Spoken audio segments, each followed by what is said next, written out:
bersyukur karena kita masih boleh beribadah walaupun secara online.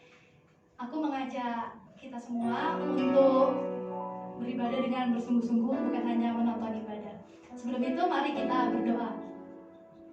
Selamat siang Bapa, selamat siang Tuhan Yesus. Terima kasih banyak Tuhan untuk semua kebaikan-Mu, untuk semua cinta-Mu Bapa. Terima kasih untuk anugerah kesehatan yang Kau berikan pada kami. Terima kasih karena kami masih boleh mengikuti ibadah secara online ini Bapak. Sebentar lagi Tuhan kami akan memuji memuliakan nama-Mu. Layakkan hati kami Tuhan untuk memuji dan memuliakan nama-Mu. Terima kasih Bapak. Di dalam nama Tuhan kami Yesus Kristus. Haleluya. Amin. Nah, Jos, aku mau tanya ke kamu nih. Kamu percaya gak sih Jos kalau Tuhan kita itu Tuhan yang gak pernah berubah? Percaya dong. Percaya ya? Oke, mari kita rayakan bersama-sama. Mari kita naikkan pujian berikut ini.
Teman hatiku, tempat persembunyianku, Engkau menolong di saat susahku, tempat perlindunganku. Kau mengarah dan perisai di hidupku.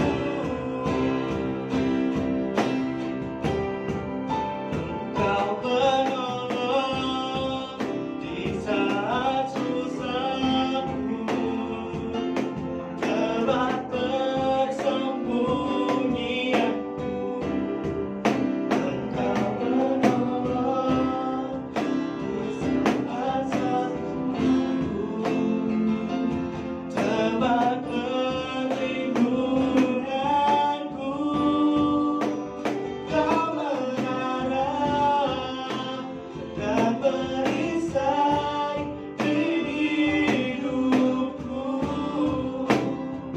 Kau mengarah dan perisai di hidupku.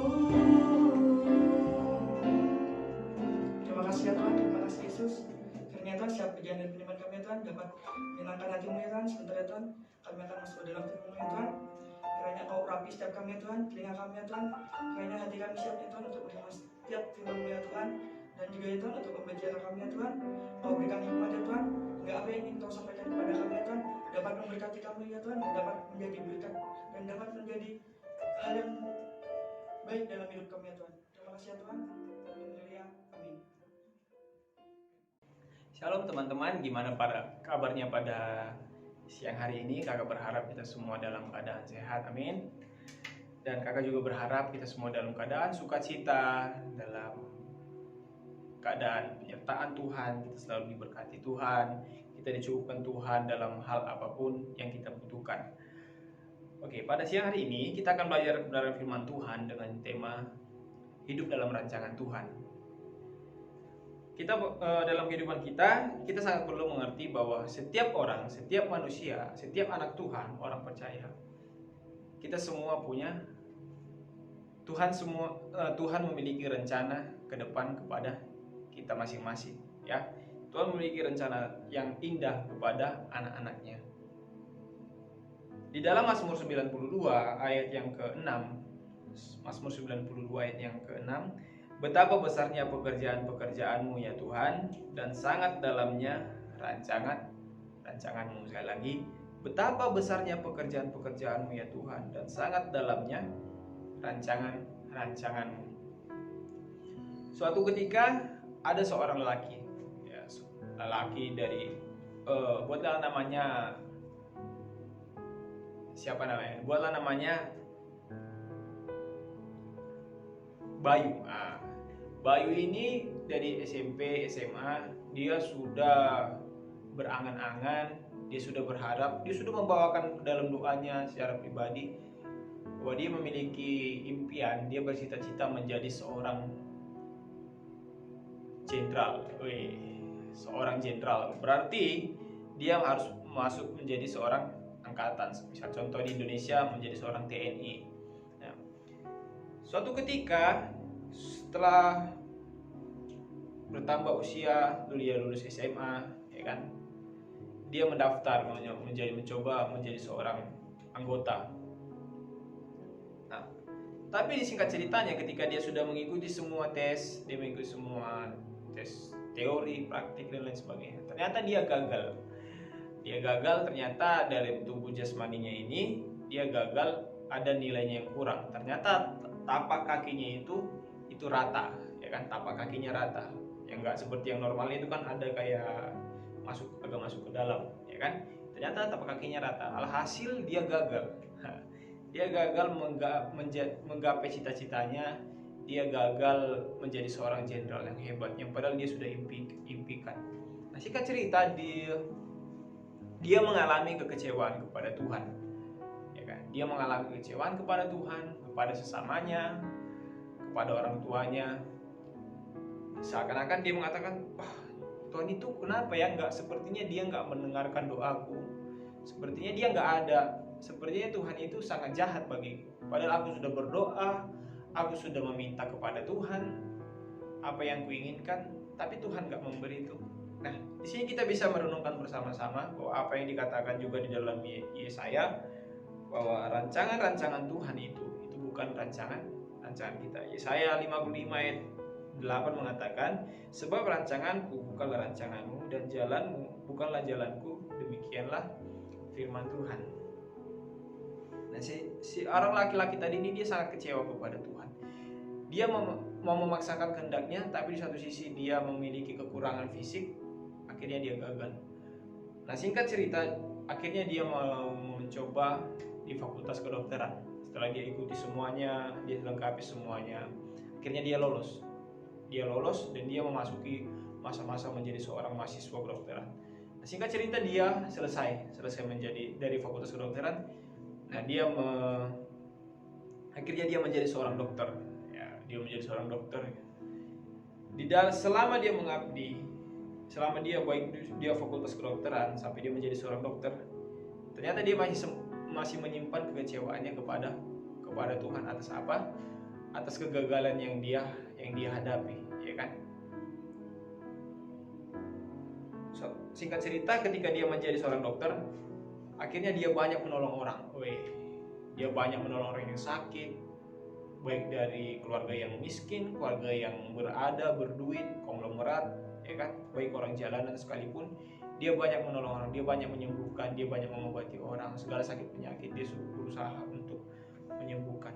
Waktu ketika dia merenungkan, dia berdoa kepada Tuhan, ya kan, dia bertanya, Tuhan kenapa sih aku nggak Tuhan izinkan menjadi seorang jenderal, menjadi seorang angkatan militer yang hebat, aku bisa memiliki pasukan yang begitu banyak. Tapi kenapa Tuhan mengizinkan aku menjadi seorang dokter? Nah, waktu ketika dia disadarkan oleh Tuhan, ya kan, dia merenung. Dalam renungannya dia mengatakan begini, andai kata dia ini menjadi seorang jenderal, bisa saja dia menyalahgunakan posisinya, jabatannya, ya kan?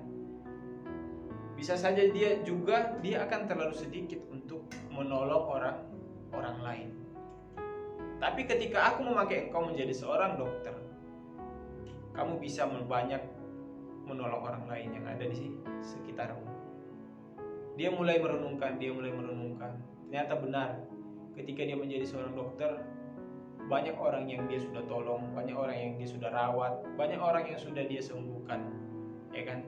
Dari berbagai jenis pekerjaan apapun, orang yang datang samanya untuk memeriksa segala sakit penyakit, banyak orang yang dia sudah tolong. Ternyata disitulah dia menyadari bahwa betapa luar biasanya ternyata rencana Tuhan dalam kehidupannya.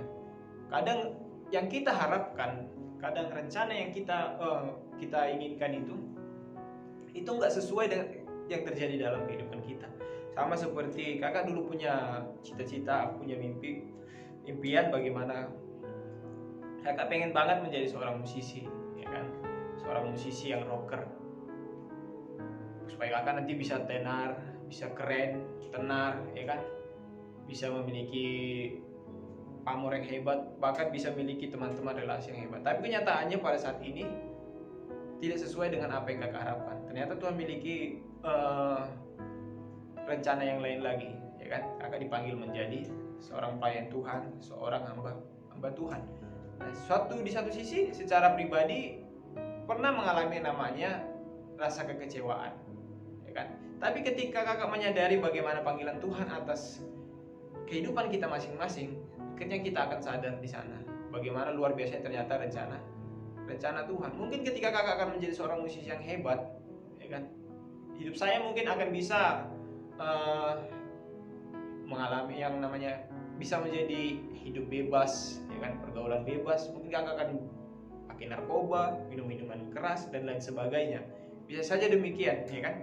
Tapi ternyata ketika kakak menyadari panggilan Tuhan dalam kehidupan saya menjadi seorang hamba Tuhan, pelayan Tuhan, kakak menyadari bahwa ada banyak yang Tuhan rancangkan, ada banyak yang Tuhan mau kerjakan dalam kehidupan pribadi kakak sendiri, ya kan. Nah, Nah, di sini kita perlu menyadari bersama-sama akan setiap peristiwa yang terjadi dalam kehidupan kita. Kita nggak tahu 5 tahun, 10 tahun, 20 tahun, atau 30 tahun, 50 tahun ke depan kita mau menjadi apa. Dalam saat ini kita mungkin sudah berencana mau menjadi, misalnya menjadi seorang pengusaha hebat atau konglomerat. Tapi nyatanya kita dipanggil Tuhan, ya kan, menjadi hamba Tuhan. Nah, kita pengen menjadi seorang guru mungkin, ya kan? Nyatanya kita dipanggil menjadi seorang dokter.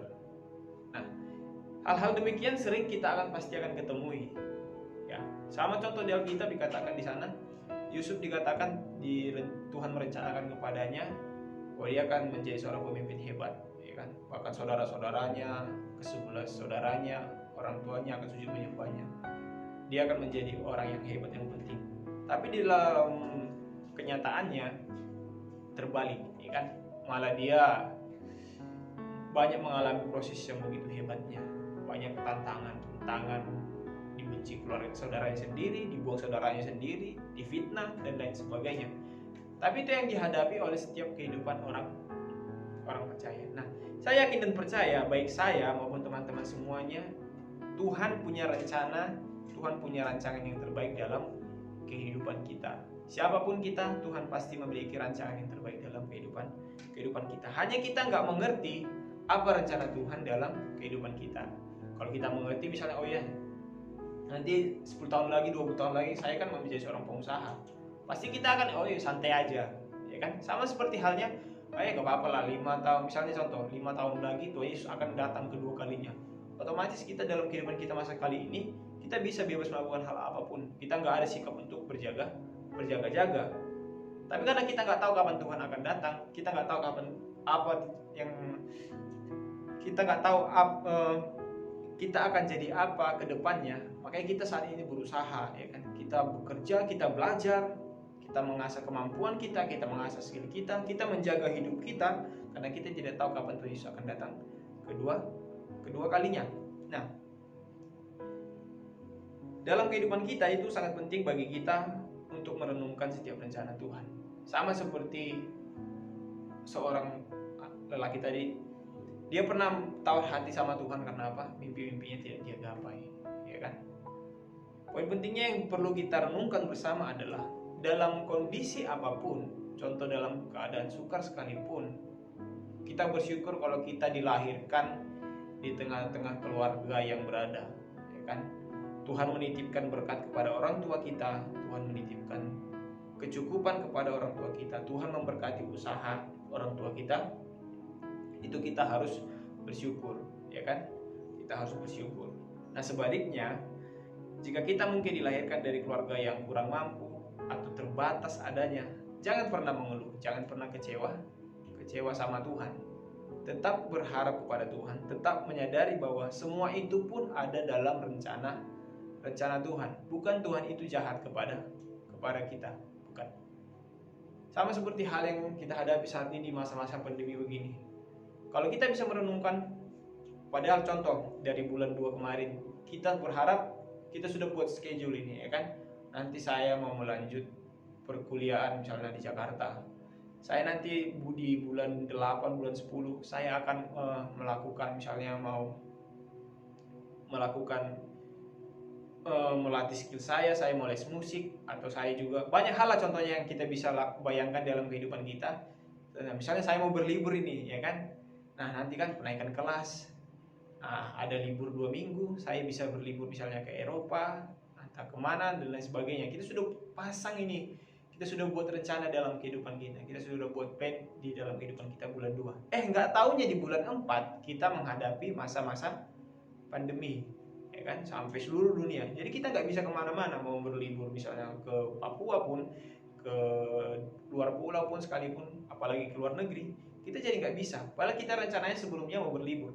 Tapi kita mengerti bahwa ternyata semua yang terjadi dalam kehidupan kita sekarang pun itu ada di dalam kedaulatan Tuhan. Tuhan mengetahui semua yang terjadi dalam kehidupan kita. Jadi di sini kita bisa mengerti. Jadi kita bertanya, apakah Tuhan itu jahat? Apakah Tuhan itu nggak mengerti dalam kehidupan kita? Apakah Tuhan itu nggak tahu apa yang kita rindukan? Ya, bukan. Tapi Tuhan itu, dalam sisi pandang Tuhan, kita belajar mengerti apa yang Tuhan mau di dalam kehidupan kita. Sama seperti dalam peribadahan kita pun, kita mungkin berharapnya di ibadah kita nanti akan beginilah, begitu dan sebagainya. Tapi nyatanya kita malah beribadah gak bisa secara langsung tatap muka, malah dibatasi oleh ruang, dibatasi oleh tempat. Tapi kita perlu menyadari apa sih yang mau Tuhan di dalam kehidupan kita selama pandemi ini contohnya. Ya kan? Coba kita merenungkan kenapa Tuhan mengizinkan kita untuk menghadapi masa-masa seperti ini. Kenapa Tuhan mengizinkan, sama seperti kakak bilang tadi, kenapa Tuhan mengizinkan kita menghadapi masa sukar? Bisa saya contoh seperti Yusuf. Kenapa Tuhan mengizinkan Yusuf untuk bisa menjalani kehidupannya di masa-masa yang sangat menyakitkan? Kenapa dia sih harus mengalami cobaan ujian yang begitu hebatnya? Kenapa dia harus mengalami, dia dibenci saudaranya, dia menjadi budak, dia menjadi hamba di negeri orang lain, padahal dia anak kesayangan, ya kan? Semuanya itu dalam kehidupan kita perlu merenungkan dalam kehidupan kita yang terjadi saat ini. Bukan Allah tidak ada, bukan Allah bukan Allah berdiam diri dalam kehidupan kita, bukan. Tapi kita perlu merenungkan apa yang Tuhan inginkan di dalam kehidupan kita. Sama seperti Yusuf. Akhirnya Yusuf diuji Tuhan dalam setiap masa kehidupannya. Bagaimana dia akhirnya menjadi orang yang punya kasih yang begitu hebat, ya kan, dalam kehidupannya. Bagaimana tidak hebat kasih yang dimiliki oleh Yusuf sendiri. Bagaimana dia harus memberkati keluarganya, saudara-saudaranya, menghidupi, memelihara keluarganya, bahkan satu bangsa dia pelihara. Kalau dia tidak punya kasih yang begitu hebat dari Tuhan, dia nggak akan mampu. Nah, dalam kehidupan kita pun kita perlu, jangan hanya sekedar kita merasakan, oh iya ya, kita saat ini hanya mengalami masa pandemi. Tapi kita bisa belajar, kita bisa merenungkan dan bertanya kepada Tuhan, apa rencana Tuhan dalam kehidupan kita, dalam kehidupan manusia, dalam kehidupan kita sepanjang kehidupan kita saat ini.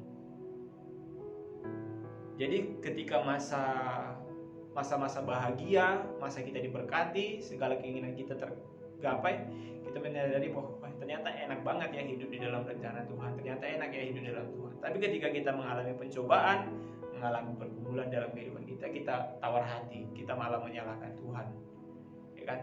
Jadi pada saat ini kita menyadari apa yang menjadi keinginan kita itu belum tentu yang menjadi keinginan Tuhan, ya kan? Apa yang menjadi rancangan kita itu belum tentu adalah rancangan Tuhan dalam kehidupan kita. Hidup kita saat ini hanya berserah kepada Tuhan. Tapi yang menjadi bagian kita tetap kita lakukan, ya kan? Bukan berarti ya udah kita santai aja nih, nggak perlu belajar, nggak perlu berusaha, nggak perlu membantu orang tua, nggak perlu taat kepada orang tua, nggak perlu pelayanan, nggak perlu melakukan hal yang lainnya. Toh nanti kan kedepannya Tuhan sudah atur. Bukan demikian juga, ya kan? Bukan kita ini bukan robot yang harus pasif begini, bukan. Tapi kita pun melakukan bagian kita masing-masing, sama seperti yang dijalani oleh Kristus pun dalam kehidupannya. Dia bagaimana supaya rencana Tuhan tergenapi di dalam kehidupannya. Yesus pun dalam kehidupannya, dia yang Allah, bisa saja dia menikmati segala kenyamanannya, tapi dia memperhatikan umat ciptaannya yang sangat sempurna itu. Dia rela meninggalkan segala hal yang dia miliki. Dia rela menjadi hamba, ya kan? Dia rela menjadi budak, dia rela maka dikatakan dia yang tidak mengenal dosa dijadikan dosa hanya untuk menebus kita manusia, sehingga orang yang percaya kepadanya tidak binasa melainkan beroleh kehidupan yang kekal. Yesus pun mau menjalani semua rencana Tuhan supaya tergenapi, walau itu hanya dalam penderitaan, siksaan sekalipun, sama seperti yang manusia alami. Nah, jadi poin penting dalam kehidupan kita, jangan pernah menyalahkan Tuhan, jangan pernah menyalahkan keadaan apapun itu. Tuhan itu tahu, Tuhan itu ada di dalam setiap pergumulan teman-teman. Tuhan selalu menyadari, Tuhan melihat semuanya itu. Jadi biarlah firman Tuhan pada siang hari ini bisa memberkati kita. Mari kita berdoa. Kami bersyukur Tuhan buat semua kebaikan Tuhan dalam kehidupan kami, buat semua pertolongan Tuhan dalam kehidupan kami. Ajarkan kami anak-anak Tuhan untuk selalu mengerti dan memahami rancangan Tuhan dalam kehidupan kami. Terpuji namamu Tuhan, kami serahkan kehidupan kami, masa depan kami, dan Tuhan memberkati usaha pekerjaan orang tua kami. Di dalam nama Tuhan Yesus kami berdoa dan bersyukur. Haleluya. Amin. Selamat siang, Tuhan Yesus memberkati kita semua.